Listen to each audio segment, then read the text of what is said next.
વિસાવદર ખાતે પ્રાંત કચેરીમાં ભારતીય જનતા પાર્ટી તેમજ કોંગ્રેસ પાર્ટીના જિલ્લા પંચાયત તેમજ તાલુકા પંચાયતની સીટના ઉમેદવારો નામાંકન પત્રક ભરવા માટે ઉપસ્થિત રહ્યા હતા, જેમાં તેમના સમર્થકો પણ બહોળી સંખ્યામાં ઉપસ્થિત રહ્યા હતા।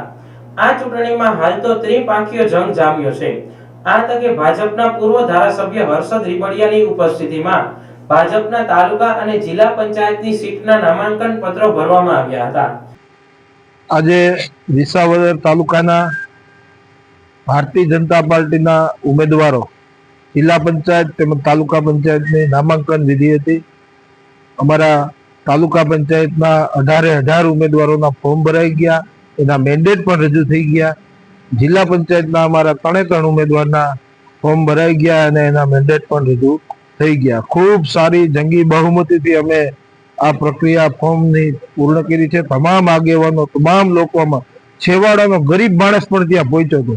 અમને એ વાતનો આનંદ છે કે અમારા ભારતીય જનતા પાર્ટીના એક સૈનિક પૂરી તાકાત સાથે મેદાનમાં છે। અમારા 18 તાલુકા પંચાયતના સભ્યો જીતવાના છે અને અમારા જિલ્લા પંચાયતના 3 સભ્યો જીતવાના છે। આજે અમે ખૂબ ઉત્સાહમાંથી અમારા બધા ઉમેદવારોના ફોર્મ ભરાઈ ગયા। જ્યારે તાલુકા કોંગ્રેસ પ્રમુખ કરશનભાઈ વડોદરિયાની ઉપસ્થિતિમાં કોંગ્રેસના તમામ ઉમેદવારોના નામાંકન પત્રો રજૂ કરવામાં આવ્યા હતા। બંને પક્ષના રાજકીય આગેવાનો, અગ્રણીઓ અને સમર્થકો કમર કસી મેદાનમાં આવી ગયા છે। વિસાવદર પ્રાંત કચેરી ખાતે ભારતીય જનતા પાર્ટી તેમજ કોંગ્રેસ પક્ષના તાલુકા પંચાયતની 18 સીટના અને જિલ્લા પંચાયતની 3 સીટના ઉમેદવારોના નામાંકન પત્રો ચૂંટણી અધિકારી સમક્ષ રજૂ કરવામાં આવ્યા હતા।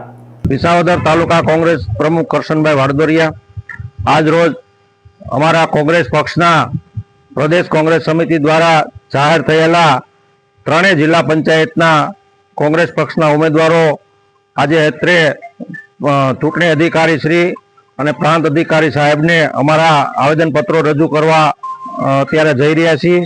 તેમજ અમારે તાલુકા પંચાયતની 18 સીટના ઉમેદવારો પણ આજ રોજ જાહેર કરવામાં આવ્યા છે। તેમના ફોર્મ પણ કાલે ભરી દેવામાં આવ્યા છે। તાલુકા પંચાયતના મામલતદાર કચેરી અને તાલુકા પંચાયત કચેરી ખાતે હું આ વિસાવદર તાલુકાની સર્વે જનતાને વિનંતી કરું છું કે ખોટા આડંબરમાં જે લોકો આવે છે, જે ખૂબ અહમમાં રાચે છે, આવા લોકોને સબક શીખવાનો સમય આવી ગયો છે।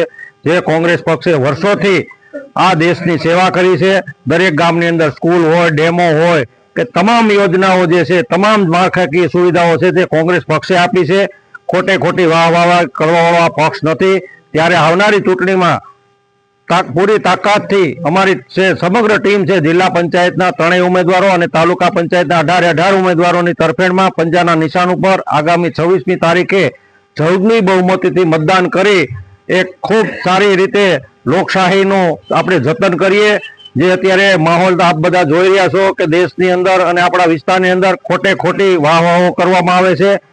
ખોટી જે સોશિયલ મીડિયાઓમાં વાહવાહી કરી અને લોકોની જે લાગણી જીતવામાં આવે છે, આને આપણે ઓળખી લેશું। ખરેખર જમીન ઉપર જે કામ કરનાર લોકો છે, જે કામ કરી શકે એવા ઉમેદવારો છે, એ અમારા કોંગ્રેસ પક્ષના ઉમેદવારોની તરફેણમાં જંગી મતદાન કરી બહુમતીથી વિજય બનાવે એવી મારી સર્વે વિસાવદર તાલુકાની જનતાને ખૂબ નમ્ર વિનંતી।